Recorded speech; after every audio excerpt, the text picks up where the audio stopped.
Xinjiang Daqo New Energy is a leading manufacturer of polysilicon for global photovoltaic industry. It announced a record production and net profit in the third quarter of 2021. It is one of 5 companies sanctioned by the U.S. Department of Commerce in June, accused of using forced Uygur labor. But the company's staff records suggest otherwise. None of the ethnic minority employees at Daqo are Uygur or Kazak. By July, average monthly income in the company was about 7,600 yuan. The average for minority employees was 12,000 yuan. There are relatively few minority staff, and many of them work at mid-level positions in the company, so they tend to earn more.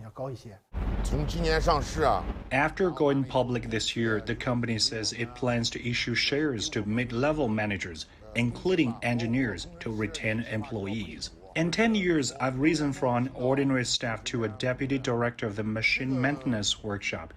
The company gives us plenty of space for promotion, as long as you have the ability. Production technology has also improved rapidly. The U.S.-sanctioned companies say they have now mastered the production of electronics-grade polysilicon.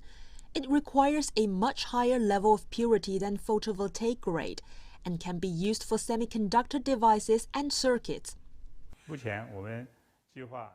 We are planning a project to produce 1,000 tons of electronics-grade polysilicon. We've completed the recruitment and technical aspect, and site selection is underway. If all goes well, we will be producing electronics-grade polysilicon in 2 years. China now supplies more than 70% of the global polysilicon market. Daqo says the U.S. makes up a relatively small part of its sales revenue.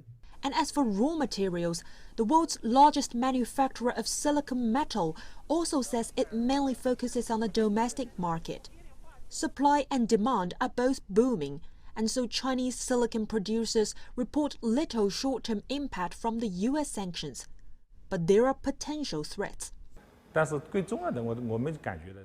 metal is used in many industries. If there is a crackdown on products made by export enterprises that we supply, the knock-on impact will be greater.